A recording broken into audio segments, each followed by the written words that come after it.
Hi everyone! Today I would like to make a review of the last 2 weeks about the cats who are now in my care. Having so many cats in care, new things happen all the time. And sometimes I just don't have time to make updates about everything. So the last 2 weeks were really full as I had to do so many things for the cats. The senior cat named Molly that I rescued at the end of 2023 kept having problems with her liver. The values were going up even if she was under treatments, so the vet decided to make further more investigations. It turns out that she has hyperthyroidism. This is why she kept having problems with her liver, as they are somehow connected. So we started a treatment for this. Now she receives 2 pills a day for hyperthyroidism, and after 3 weeks we have to recheck her to see if we can lower the dose. In the foster room entered a new orange cat who lost her owner recently. Her name is Nara. I had some trouble with her, and I still have, because she doesn't like the other cats from the foster room, she scares them, and this is how the cats from the foster room are now in conflict. For the moment she is a little better, but we have to find her a home as a single cat. Recently I helped a senior cat who had a huge breast tumor and who needed surgery. The lady who rescued her over 10 years ago is 90 years old, and she asked me if I can let the cat stay with me as I can have a better care of her. Of course I accepted. The surgery went well, but the tumor was so deep that the vet had to remove a part of the muscle, and now her mobility is a little reduced. In her previous home she had access outside in a quite unsafe area, so it's better for her if she stays with us. But it was quite a struggle to accustom her with my cat, as she is quite vocal and grumpy. But with a lot of patience we can make this work out. She already improved a lot, and I think she feels comfortable here. As you know, I have in my care a mama cat with 3 kittens, and one of the kittens was born with a flat chest. I had to make a lot of research to understand this affection, as I never had a case like this before.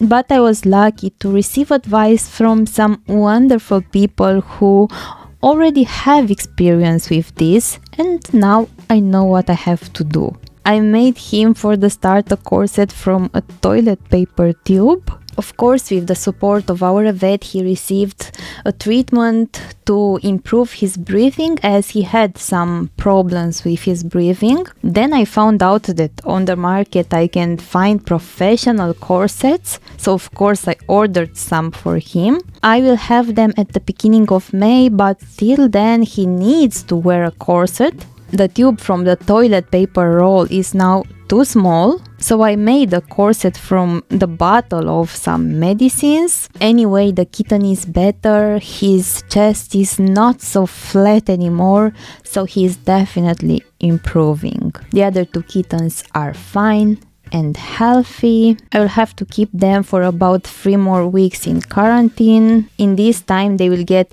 all their dewormings, and I hope by then Nara, our fighter from the foster room, will find a loving family to adopt her, so I can move the mama cat and the kittens in the foster room. And is also the red cat Ruby from the foster room that I rescued a while ago, the cat who was stuck under a car, if you remember. He has also a very aggressive way of playing with other cats, and he scares them. So hopefully we will find a loving home for him also in the following weeks.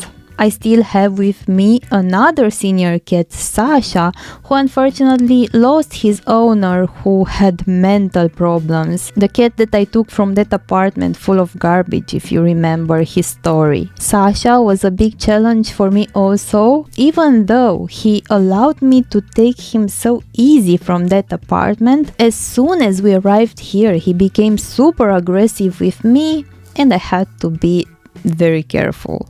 Thankfully, he's totally over this now. He realized that he is safe and he is friendly now. Imagine that I can't keep him in the foster room because of the situation that is now in the foster room. He's a very emotional cat and sensible. He is okay with my kids, but not completely, as all his life he was a single cat. So I have to keep him separate when I'm not with them. But thankfully he has an amazing request of adoption, and in a few days he will move with his new family. Let's not forget about my other cats. I have Felix, one of my senior cats, who is under FIP treatment. I have to give him pills twice a day, and he is not the easiest cat. I have some problems with Damien also. Damien is the cat who came into my care last summer. He is FIV positive and he has some wounds into his mouth, and we don't know for sure what they are, and he is under treatments also. Jose, another one of my seniors, is losing weight and I have to go with him at the vet for a check. Something very sad happened this week.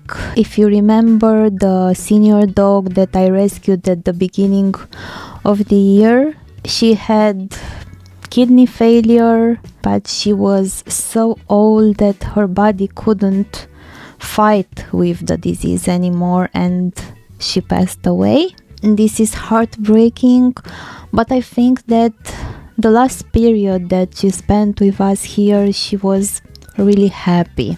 But among all these problems, we celebrated Pixie's birthday, who is now 3 years old. I can't believe that she is here since almost 3 years. She enjoyed so much all the attention and of course her special cake. I also have in my care now a rescued mama dog with 4 puppies. I think they are the tiniest puppies I ever had. They are 1 month and a half old now, and they are still so small. They are all healthy, but they also require a lot of my attention and a lot of time. So these are the updates from the last 2 weeks about the animals who are in my care now. When you have so many animals in your care, every day is a challenge. Every day something new appears. But I learned to approach every problem with a lot of patience, and of course everything that I do for them is with a lot of love, and this makes things much easier. Thank you so much for watching this video. Please don't forget to like and subscribe for more videos like this one.